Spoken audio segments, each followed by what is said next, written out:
All right, hello everyone. Welcome back to your university curriculum. This video is going to be about a review of EMT-Basic medications, everything that you would need to know as an emergency medical technician, and just in general, basic medications you would probably need to know in general. That would be good to know for any human being. This is going to be a lecture as part of your Chase Parker University curriculum. Let's go ahead and get into this video, this beautiful PowerPoint presentation I've made for today. So I believe in this presentation, I've made about 12 main medications that you would learn if you were doing a basic EMT course. And these are just other medications that could be good to understand and know about just in day to day life, as I mentioned previously. So our first one that we have up today is epinephrine, specifically 1 to 1000. In the bottom right corner of the screen, I've put a picture of the medication and what it would look like, but I know my face is in the way, so if you can't see it, whatever, you can just Google it. So the reason I put epinephrine 1 to 1000 is because there are different categories of medications. We have BLS medications and we have ALS medications. BLS is basic life support. ALS is advanced life support. So that'd be going into more paramedic territory, what a paramedic would do. But this epinephrine is 1 to 1000. It just has to do with the concentration, 1 to 1000 versus 1 to 10,000. 1 to 10,000 is a cardiac arrest medication, but epinephrine 1 to 1000 is particularly used in, say, like anaphylaxis. So, say someone has an allergic reaction. For each medication, I've basically gone through at the top, I have the actual name of the medication, like I guess would say like a general name or a scientific name for it. And I've gone through trade name. Trade name is like if you were to see it sold at say like a CVS or a pharmacy, that would just be in that you would just find on the counter you could purchase. That would be the trade name.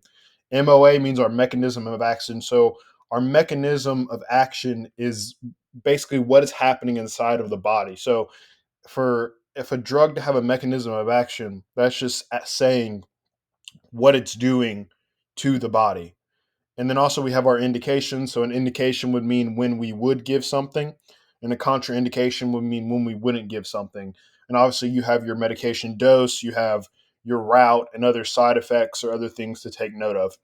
So for this one, epinephrine 1 to 1000, its trade name is an EpiPen. So if you've heard of an EpiPen that you would use during an allergic reaction, an indication is an anaphylaxis and asthma. So anaphylaxis, that is just a medical terminology for, say, an allergic reaction with two or more body systems um, pretty much reacting.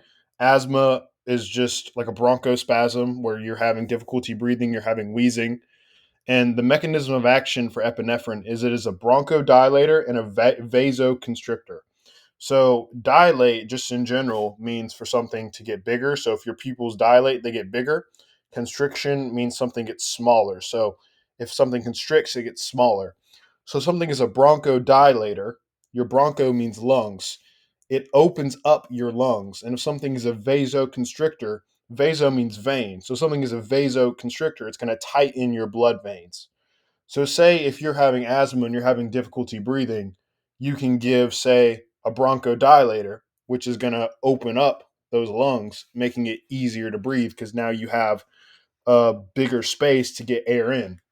Or say someone is in their blood pressure is really low and you want to give them a vasoconstrictor to tighten up those blood vessels, which increases the pressure of blood going through the vein, which will increase their blood pressure. So the mechanism of this drug is it is a bronchodilator and it is a vasoconstrictor. So say if someone is in anaphylaxis, right, they're having an allergic reaction, that's going to drop your blood pressure. That's going to also give difficulty breathing as well. So when someone is having an allergic reaction, say someone's allergic to peanuts and they eat a peanut and they go into anaphylactic shock, meaning they get hives all over their skin, they start wheezing, um, their blood pressure starts dropping. You might see their skin become more like pale and whatnot.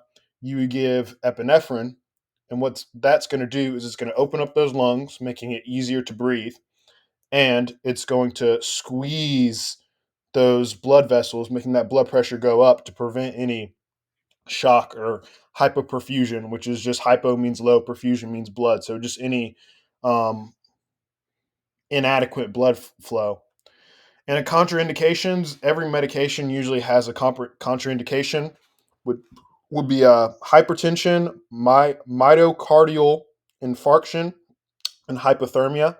So, if you don't know what hypertension means, I mean, I'm going to make an entire EMT course, but just basic hypertension, it just hyper means high, hypo means low. So if someone has hypertension, they have high blood pressure. So you have to think if someone's blood pressure is already high, we're not going to give them a medication that's going to increase their blood pressure even more. That could cause more harm than good, right? So, and myocardial infarction, which basically just means heart attack. When someone's having a MI or they're having a heart attack, their their arteries inside of their heart are so clogged anyway that blood can't even flow around the heart. So we'll get into that later, but when you're trying to treat a heart attack, you want to give a medication that's going to open up that vein to help vein flow to the heart. You're not going to give a medication that's going to tighten it up even more. So if someone's already having a heart attack and they're already having difficulty of blood flowing to the heart, we're not going to give them a medication that's a vasoconstrictor. It's just not going to work. And another thing is hypothermia. I think from my understanding, it just has to do with say you have hypothermia, right? Your body is not at its ideal temperature.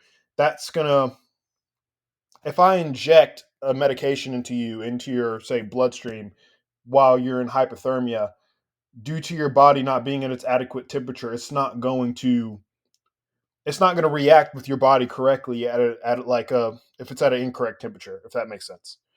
And obviously, every medication has a dose. For if someone's in anaphylactic shock, you would give them zero point 0.3 to zero point 0.5 milligrams of the liquid injection. I mean, you can see on the bottom right here. I don't know if you can see it with my face, but if you were say you would have a needle and you would have a valve, and you would draw it up inside of a valve, and you give zero point 0.3 to zero point 0.5 milligrams for an adult. And most medications, well, nearly every medication, they also have an adult and a pediatric dose.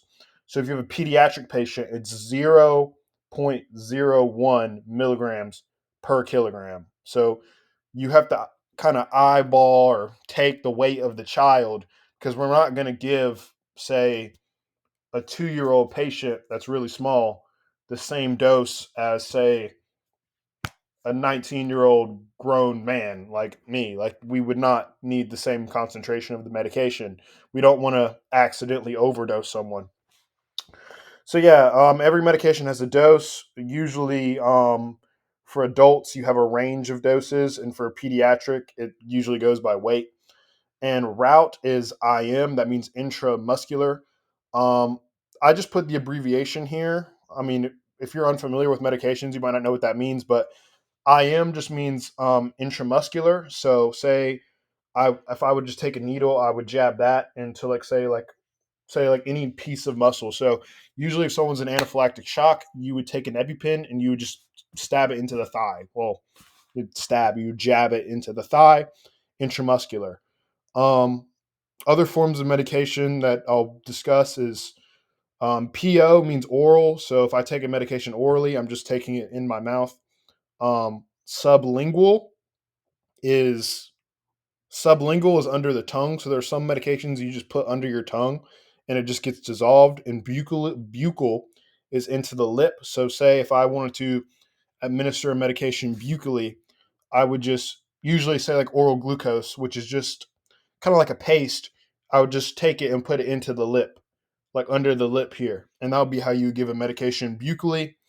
Um, Other forms would just be IV, which means intravenous. So, say if I were to start an IV line, which would be the quickest way of administering a medication because it goes directly into the blood flow, that'll be administered as IVs. Like I said, IV is more like ALS technique. So, a BLS provider isn't going to be able to do any type of IV medications, but it's just a good thing to understand.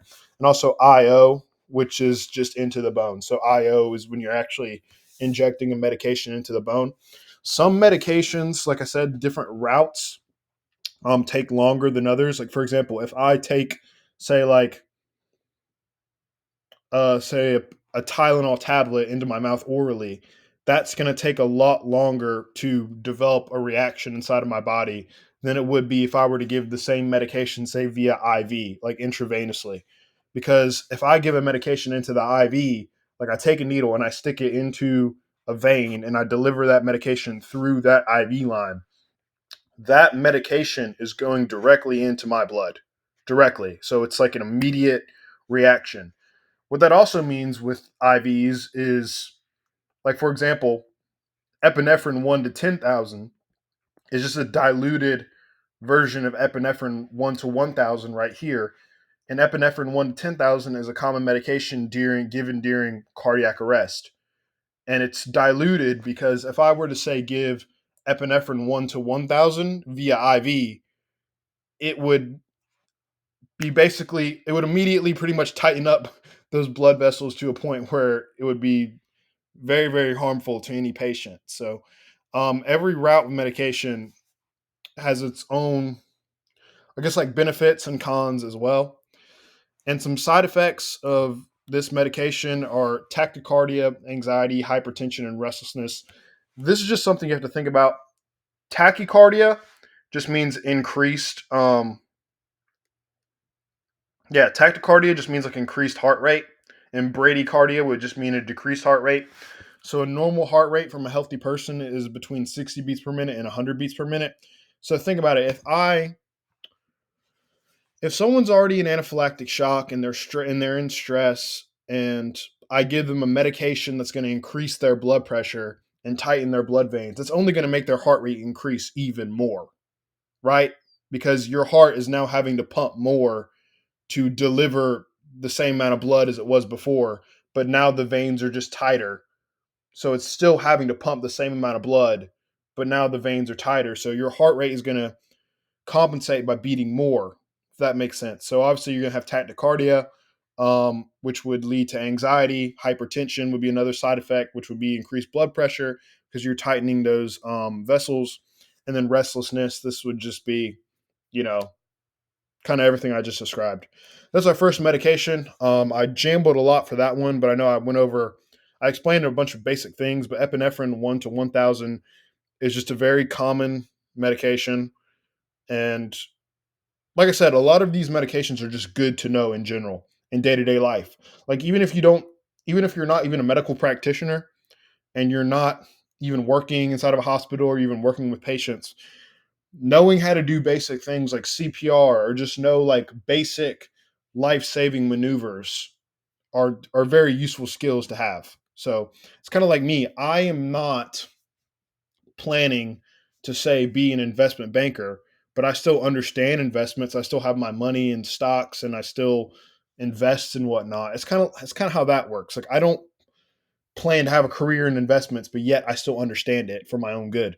And that's how a lot of these things are. So um let's go on to the next one. All right. Our next one is the common trade name for it is Tylenol, which is what most people would know it as, but the actual generic name is up there at the top. And our mechanism of action here that you would give for Tylenol would be like a anti-pain or anti-fever. So like I'm pretty sure if you were, say, close to my age, when you were sick or you had a fever, your mom or your dad probably got you some Tylenol and whatnot. So the mechanism of action is anti-pain, anti-fever. Indications are say you have pain or fever. My textbook that I use in school said over 100.4 degrees. I mean, take it or leave it. All textbooks are different. Contraindications are liver disease or damage, and doses are 500 to 1,000 milligrams given orally.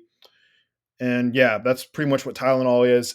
Tylenol and ibuprofen in general are very, very basic pain and fever medications. So if someone was in severe pain, you would give them, say, more like a narcotic or an actual, like a high level, nearly sedation level medication that would pretty much take away all their pain. But that's going into more ALS paramedic category. As a basic provider or as a general person on the street, if say you're having a fever or you feel sick, your best case scenario is just going to go to the store and buy some Tylenol. So I'll get into ibuprofen later, but Tylenol is just a basic anti-fever, anti-pain medication. Aspirin. This is getting into more of our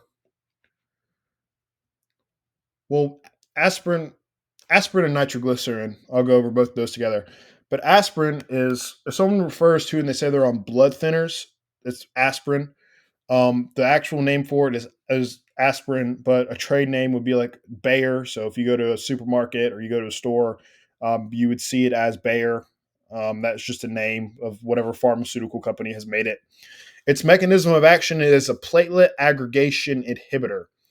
So what that means is, so say like I mentioned earlier with heart attack. I mean, if you're someone who's not familiar with any medical terminology at all, a cardiac arrest and a heart attack are two totally completely different things. So say if someone goes into cardiac arrest, a lot of people that don't know anything will say, "Oh, he had a heart attack," but in reality they're not the same thing. So if someone say goes into cardiac arrest, their heart literally stops beating. So when someone is in cardiac arrest, their heart has just stopped beating. So how we would deal with that is you do your CPR, you do cardiac pulmonary resuscitation, and you're doing those chest compressions to try to get that heart back pumping, because when you're in cardiac arrest, the heart is not pumping at all. It is just stopped. So what you're pumping during CPR is the only blood that's getting administered through the body. So an ALS provider would say do chest compressions, would also use an intubation tube attached to oxygen. So you're basically breathing for the patient while you're either doing compressions by hand, or you have a machine doing the compressions for you. So basically, you're delivering blood for the patient and you're breathing for the patient, and then you would put on your AED pads that will try to shock the heart back into rhythm if needed. But that's a cardiac arrest. A heart attack, on the other hand, is when you have a heart attack. What a lot of people kind of mess up is when you have a heart attack, your heart is still beating. When you have a heart attack, your heart is still beating. The only problem is let's say there's a vein that delivers all the blood to my heart. And then that vein gets clogged with, say, like plaque or whatever. So let's say that there's a main vein that provides all the blood to my heart, and that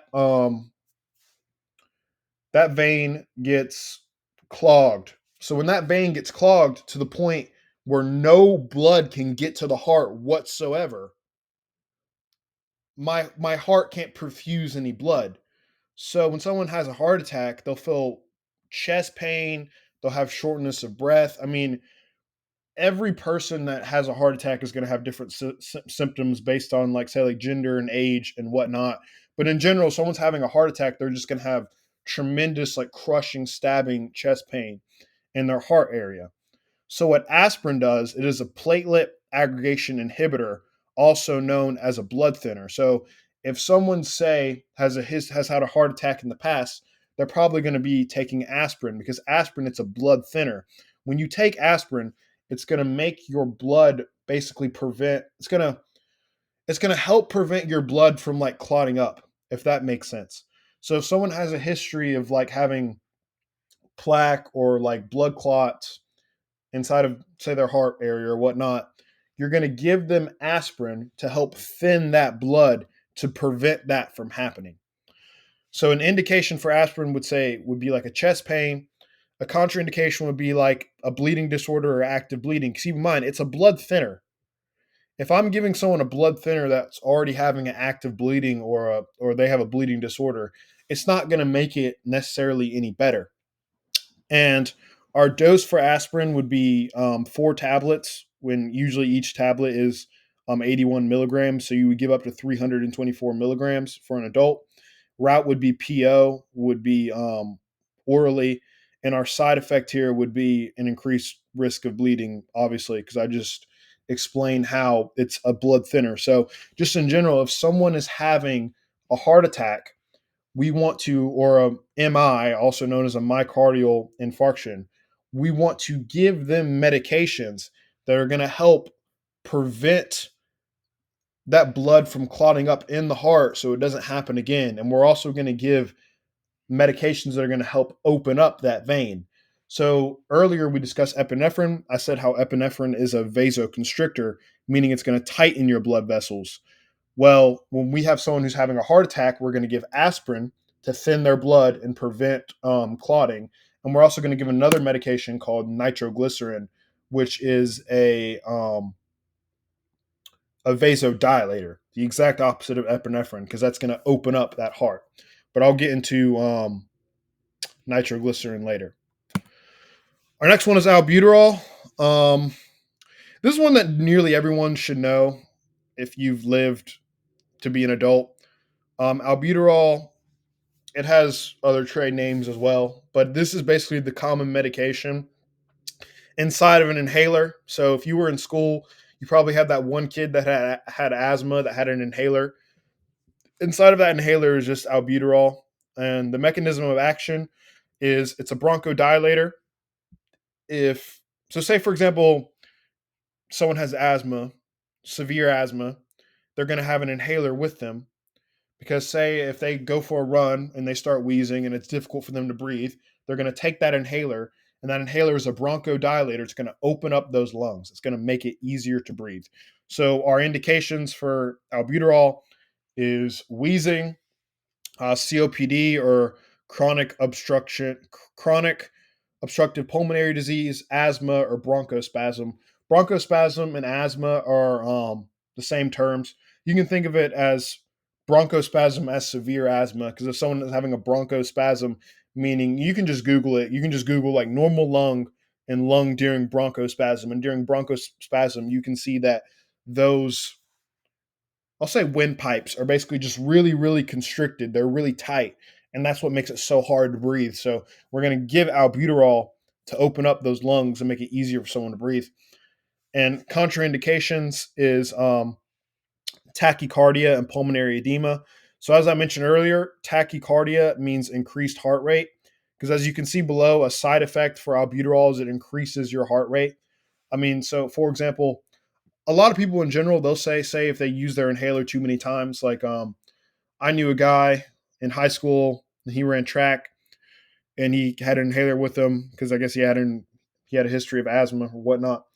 And he would say when he took his inhaler too many times, he would get jittery and like restless. So a common side effect of albuterol is it makes you like jittery, it makes you a little bit anxious, makes you restless, and that's also going to increase your heart rate. So if someone's heart rate is already super, super high, that would be a contraindication giving albuterol. But I mean, in reality, if someone really, really needs a breathing treatment, like because they can't breathe and their heart rate's high, you're still going to administer the medication anyway. I mean, there are other breathing medications such as say like I think Zopanex is one. There are other medications that are like similar to albuterol that don't cause tachycardia, but I didn't include them in this presentation because I wouldn't really consider them one of like the main ones, if that makes sense.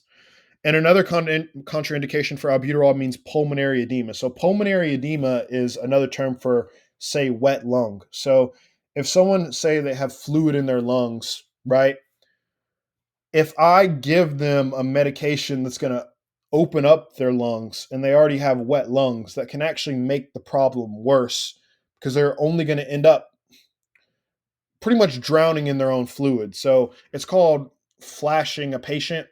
So, say, for example, if you get a call for someone that has difficulty breathing and you don't do the proper assessment and you give them albuterol just because they have difficulty breathing, but they actually have wet lung, also known as pulmonary edema, then that could cause more harm than good because what you're doing is you're giving albuterol that's going to open up their lungs, but they already have water in their lungs, and you're opening up the lungs, and that's going to make more fluid fill into the lungs, and you're basically just going to drown your patient. So that's another contraindication for pulmonary edema. Also, another reason why it's really important to do proper assessment and make sure you really make sure you know your signs and symptoms and how everything goes together as well. And our dose for albuterol for adults is going to be 2.5 to 5 milligrams. And for pediatrics, it's just going to be 2.5 milligrams. Usually, if you were administering albuterol on a, say, on a nebulizer, right, it would usually come in like a little liquid pack that you would just pour into um, like the nebulizer, and each one of those little liquid packs is 2.5 milligrams. So for an adult, you would give one or two packs, and I guess for pediatric, you would do one. That's what I was taught in school. And the route for albuterol is it is inhaled, obviously, because when you use an inhaler, you inhale it. And when you use a nebulizer, you put the mask on your face and you inhale it. So oxygen. I've trade name oxygen. Mechanism of action is it provides oxygen for cells. An indication is hypoxia or dyspnea. So, say like hypoxia, like I said earlier, hypotension means low blood pressure. Hypertension means high blood pressure. So hypoxia means low oxygen. So say if someone isn't breathing properly, they're going to have what's called they might have hypoxia, which means low oxygen in the blood. So when someone has low oxygen, you're going to see there's basically something called cyanosis, where your skin gets really pale and the tips of your fingers and like areas of your face will get all blue. And that's called hypoxia. So you just basically give oxygen to anyone that is lacking oxygen, because if you don't have oxygen, you can't live. We like humans cannot live very long without oxygen. So um, contraindications would be COPD and this certain type of poisoning. I had to do research on that type of poisoning for myself just so I can understand how it works. You can look into it. But chronic obstructionary pulmonary disease, also known as COPD, it can and it cannot be contraindicated for oxygen. Because when someone has COPD, how basically your lung works is you have your lungs, and at the very bottom of your lungs are these structures called the alveoli. And your alveoli are basically what does the gas exchange inside of your lungs. So basically, we breathe in oxygen, it comes into our lungs, and the alveoli is what does that oxygen and carbon dioxide exchange, right? To keep our body healthy. And then we obviously exhale a carbon dioxide. But say if you have someone that say that they've been a really big smoker for a great number of years, they could develop a condition known as COPD. Because what happens is, say if I smoke cigarettes, say I smoke 5 packs a day for say 20 years, I might develop COPD because when you smoke cigarettes, a lot of that gunk when you smoke basically gets filtered and it kind of gets stuck in the alveoli. And after a time, it's basically destroying those alveoli. So if you have someone that has COPD, their alveoli and their chemoreceptors, they're not really working correctly. So how a normal person inhales and exhales, they go on their body's concentration of how much CO2 is inside them. So say, for example, I breathe in oxygen when the concentration, well, I exhale when the concentration of CO2 is high, and I make sure I'm saying this right. Basically, a normal person's breathes based on the amount of carbon dioxide inside their body. So I breathe in when I have too much CO2, and obviously we breathe out when we have too little CO2. Did I say that correctly? I want to make sure I said that correctly. Basically, a normal person breathes based on the CO2 concentration inside of their body.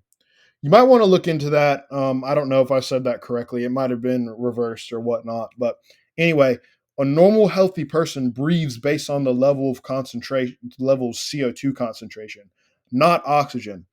But when someone has this disease called COPD, their chemoreceptors are basically flipped.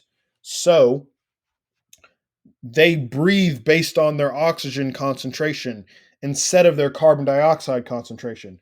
So if in a COPD patient, their body says, okay, I have too little oxygen, I need to breathe more. or I have too much oxygen, I don't need to breathe at all.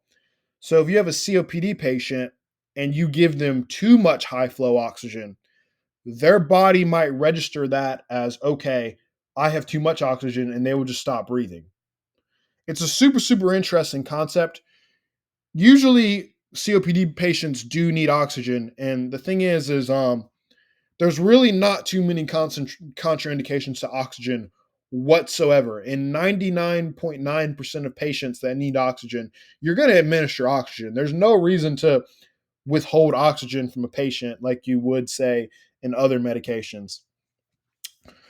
But doses, there are different administration devices for oxygen. There's a nasal cannula, a non-rebreather, a BVM, a nebulizer, and for each one, you would give different concentrations of oxygen. So a nasal cannula is usually like a common one that a lot of, say, like older folks would wear, where you put the oxygen tube in your nose and you wrap it around your ear, and that would just be 1 to 6 liters of oxygen. And there are obviously other devices. There are a bunch of other devices you can administer oxygen on. Like, I didn't even put a Venturi mask in here as well, but that's the gist of oxygen. Obviously, route is inhaled. Side effects, like I said, it could knock out that hypoxic drive in COPD patients. Because, like I said, COPD patients, they don't have, say, like a normal oxygen drive. They have what's called a hypoxic drive. So instead of breathing based on the amount of carbon dioxide they breathe on the amount of oxygen they have. So if oxygen could possibly knock out that hypoxic drive in COPD patients, and it could cause them to stop breathing if you give too much high flow oxygen. All right, Benadryl, which is the trade name, it is an antihistamine, pretty much given for skin irritation. So, like I mentioned earlier, say if someone goes into anaphylaxis and they have breathing difficulty, their skin gets all swollen. Typically, for an anaphylaxis, you would give epinephrine, say like albuterol, and Benadryl to help with the skin itchiness. Because say like you get a rash and your skin gets really irritated. When your skin gets really irritated and it gets all red, your body is going to start developing these things called histamines. Your body is developing histamines as a way to kind of its own internal mechanism of trying to treat, say, like whatever rash or whatever is irritating your skin. But in reality, that histamine is making your skin more irritated and more itchy. It's kind of like when you go into anaphylaxis, and as a way to say, if I eat something I'm allergic to, my body goes into anaphylaxis. My body tightens up my lungs as a way of trying to react, because the body is all about homeostasis. So your body is going to do whatever it can to try to survive, basically. The only problem is when it does that, the body doesn't actually realize that it's slowly killing itself. So histamine is kind of the same way. So when we have really irritated skin, our body is going to develop these things called histamines, and that's going to irritate your skin even more. And we would give a medication like Benadryl, which is its mechanism of action is an antihistamine. So it's just going to block those histamines, which is going to in turn make your skin less irritated or less itchy, whatever it is. Contraindications: asthma, pregnant, nursing mothers. You can do the research on that yourself. Our doses for Benadryl is 25 to 50 milligrams per adult. So usually one tablet of Benadryl is 25 milligrams. And our dose for a pediatric patient would be 1 milligram per kilogram. Our route would be PO, which would be oral. So say, I'm sure like any time during your childhood, you probably took a Benadryl tablet where you just put it into your mouth. And the side effect of it is it does make you a bit drowsy. So a lot of people in general, if they want to fall asleep, they'll take a Benadryl because they think it will make them sleepy. Um, I usually always have some sort of caffeine inside me, so this wouldn't work for me, but some people do that. All right, our next one that we discussed is nitroglycerin. Its trade names are nitrostat or nitrolingual. Our mechanism of action, as we discussed earlier, is it is a vasodilator. So it does the exact opposite of epinephrine. It opens up those veins. Indications are chest pain. So, as we mentioned earlier, if someone is having a heart attack and they're having a lot of chest pain because their veins are so tight, we're going to give a medication like nitroglycerin, which is a vasodilator, which is going to open up those blood vessels, which in turn is going to relieve that chest pain. So, say if someone is having a heart attack and they call EMS and they say, I have 10 out of 10 chest pain, and then you give them nitroglycerin, that might automatically reduce their chest pain by half. So it's going to make the patient feel a lot more comfortable as well. Our only contraindications for nitroglycerin is a low blood pressure and erectile dysfunction medications. Because another thing that's interesting is when you learn more about pharmacology, a lot of drugs have like drug reactions. I still don't know a lot about them myself, but one, nitroglycerin does not mix well with erectile dysfunction medications. So if you have someone that you think needs nitroglycerin, you always want to ask them, are you taking any erectile dysfunction medications? It's always a good question to ask. Um, and obviously, a contraindication would be a low systolic blood pressure. Um, every system has different, I guess, like protocols under like what blood pressure would be too low to give nitroglycerin. I've been told that it's 90. So, say if someone has a systolic blood pressure under 90, because your blood pressure, you have the systolic on the top and the diastolic on the bottom. So, say if someone's blood pressure is 89 over, say, 70, then that's too low of a blood pressure to give nitroglycerin. Because you have to think, we talked about how when you give epinephrine, you're tightening up that vein, which is going to increase your blood pressure. So when you give a medication like nitroglycerin, you're opening up that vein, which is going to drop your blood pressure. It's going to do the exact opposite. So if someone has really, really low blood pressure, then that could be a contraindication to giving nitroglycerin, because if you give nitroglycerin, that's only going to drop their blood pressure even more.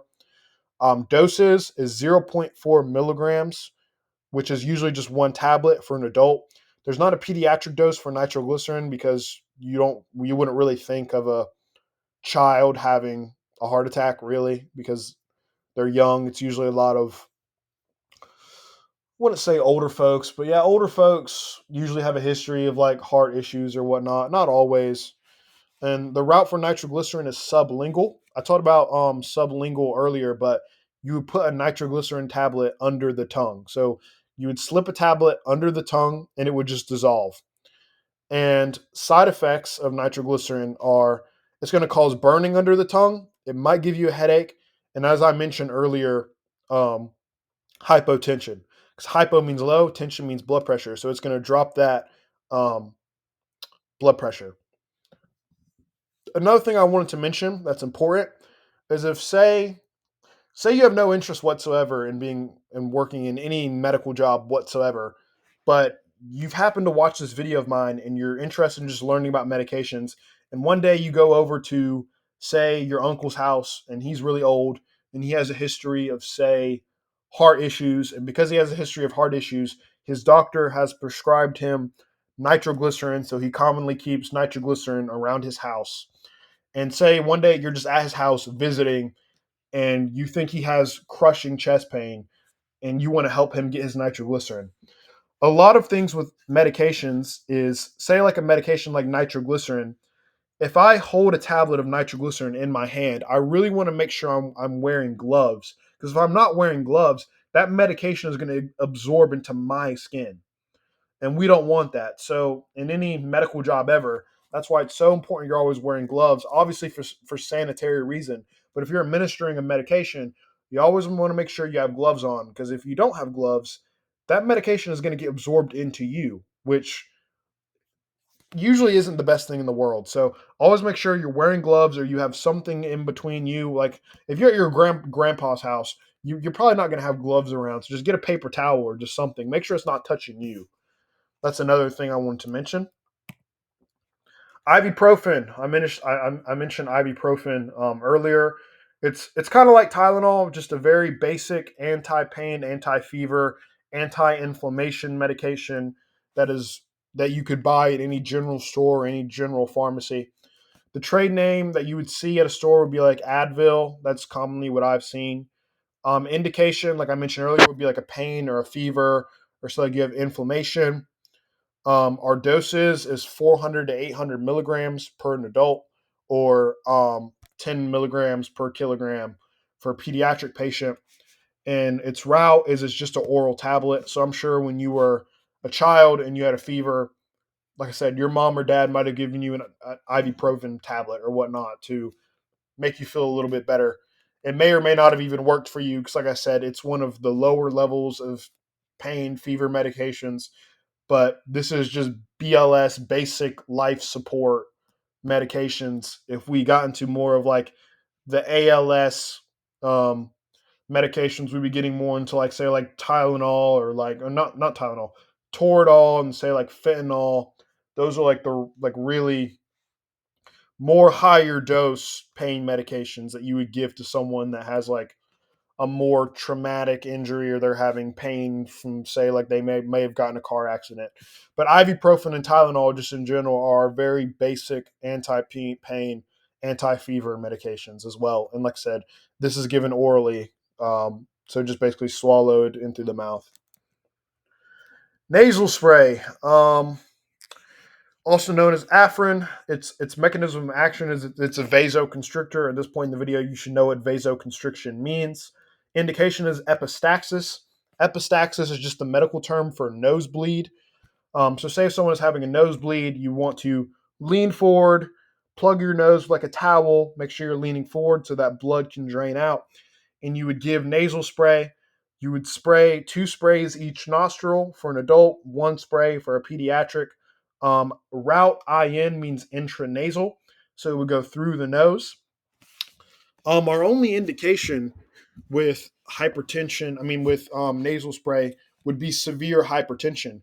Because how this medication works is say someone's having a nosebleed, right? We're going to give that nasal spray, so it's going to constrict the veins in the nose, which is going to make less bleeding occur because now instead of the vein being this big, it's this big. So there's going to be less bleeding because it's constricting. So a contraindication would be like really, really severe hypertension. Because as I mentioned earlier, when you're constricting the vein, that's going to make your blood pressure go up. So if someone has really, really severe hypertension, that could be a contraindication or a reason not to give nasal spray. And like I said, side effect, hypertension, and burning in your nostrils, maybe for some people. Naloxone, also known as Narcan, is a common medication given in, say, like a drug overdose or really opioid overdoses. Its mechanism of action is an opioid antagonist.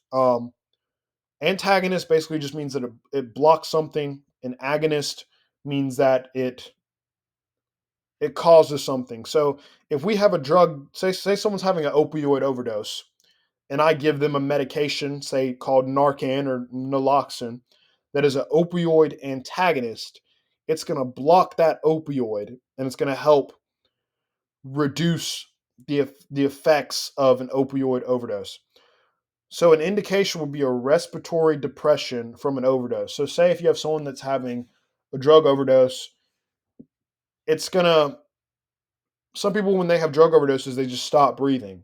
So that's a problem with opioid overdoses is it could cause you to stop breathing. So if we have someone that stopped breathing, we want from an opioid overdose, we want to give them Narcan. And a contraindication is a non-opioid overdose. So if someone has overdosed on a drug that's not an opioid, Narcan isn't going to work on them because, like I said, it is an opioid antagonist for opioids only.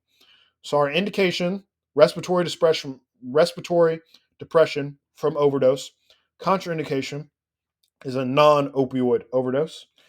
And this medication, and basically what it is it's like a little tube, and its route is intranasally. You spray it into the lungs, and our doses are zero point 0.5 to 2 milligrams per adult, or 0.1 milligrams per kilogram up to 2 milligrams for pediatric. That was just from my textbook. But usually, what I was taught in school, if say someone they've had an opioid overdose and they're on the floor and they're not breathing, you would give them Narcan and you would spray 0.5 milligrams of the drug into each nostril. And you could repeat that as needed, but for each dose, you would put 0.5 milligrams into the nostril. and that would hopefully help to get them breathing and reverse that opioid overdose. And another thing that's interesting that I've learned is after you give Narcan to someone and they wake up, it's going to turn them into the Hulk. Like literally, if you give Narcan to someone, they might shoot up. Just be like, well, so if someone's laying on the floor and I give them Narcan, they might shoot up. And usually they're angry and they're sad and they have nausea. It's a super interesting medication, but yeah, it helps. It's an opioid antagonist. It helps against respiratory depression from an overdose. And if it's not an opioid overdose, it isn't going to work. And our dose is 0.5 to 2 milligrams, I guess, per nostril per adult. Route is IN, which means intranasal because it's sprayed into the nose. Oral glucose. Oral glucose is just a medication given for hypoglycemia. So the trade name is just glucose. It provides glucose. Indication hypoglycemia. So say like a lot of people that have they're diabetics, right? They have type 1 diabetes or type 2 diabetes. They're usually going to have a really abnormal fluctuations in glucose and blood sugar that a normal person isn't going to have. Or I wouldn't say normal, a healthy person per se, or someone that doesn't have diabetes, right?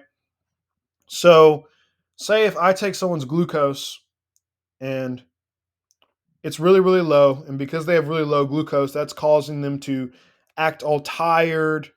And because a lot of people, when they have really low glucose, they'll feel like really tired and they'll just feel terrible. Like, you know how you feel when you haven't eaten in a while? That's kind of how it feels to have really low glucose. It feels bad. So, what we do is we give oral glucose. We basically give it buccally. So, I give 15 grams, which is the dose, buccally into the lip. And that basically just gets absorbed into the person. And it helps increase the blood glucose. A contraindication for oral glucose is, say, if someone is unconscious or they're unable to swallow or they're vomiting, I'm not going to give them oral glucose because if someone is unconscious and they have low blood glucose, I'm not going to tell them, hey, you need to swallow this oral glucose because they can't because they're not conscious. So that's a contraindication for oral glucose. Another thing is if you have a lot of stroke patients, if you understand your signs and symptoms of stroke, a lot of people that have really, really low blood glucose will exhibit signs of having stroke. But in reality, they're not actually having a stroke. They just have really, really low blood glucose. So that's why it's always important to check glucose and, if needed, give oral glucose to help increase that, which is going to make someone who has really low glucose feel better. And I believe that's everything. Wow, I went through all 12. Yeah, I went through all of this. I hope you learned something. Not only I don't know, I guess I enjoy doing this. It helps me review and make sure and test myself to understand how much I learn. I hope you enjoyed this video. Hope you definitely learned something. Once again, like I mentioned, you might not ever be in a job where you need to use this ever. Most people will not. But just in general, it's good to know. It's kind of like I don't need to be an investment banker to understand how investments work. It's just good to know how to manage money. So I really hope you learned something today. I know I definitely feel like I got sharper having to review and make this PowerPoint. And I hope you enjoyed this lecture as part of your Chase Parker University curriculum. And I love each and every single one of you very, very much. And I hope you learned something. Goodbye.